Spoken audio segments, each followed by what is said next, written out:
Ah, pare. Alam naman yung puso na yan.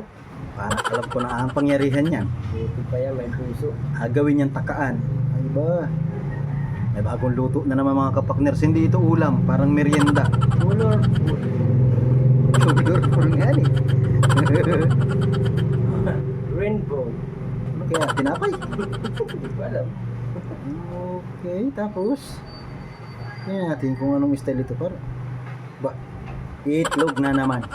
Ayun na pare yung walang kamatayang itlog na yan. Itlog yan, mahagad sa itlog yan. Hindi nawawala ng recipe sa itlog. Oh. Mga kapakners, bagong ano naman to. May bagong ipipli. Ihiwalay na naman yung ano yan? Pula? Wala. Dilaw yan.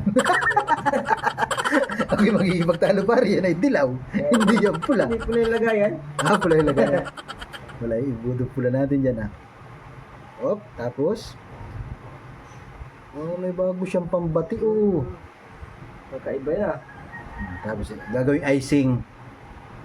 Alam mo pag yung puti ng itlog pinikot-ikot, nagiging icing yun. Sinagad. Ano yun? Oh, yan oh. Ah, mabaga. Ano yun? Awan. Ano yan? May halong sikretong sangkap na hindi natin alam. Pamada. Sikretong sangkap yun. Magbe-bake na siya ng cake. Asukal. Yung ba yung puti ng itlog? Oh, yan yung puti na itlog. Basta pag ang puti na itlog ay pinadaan dyan, nagiging icing. Galing ano? Diyan ko rin lang nakikita kay Chef yun eh. Yan, tinan mo. Yan o. Ayun na. May timpla na yan ano? Seryoso ang ating magluluto.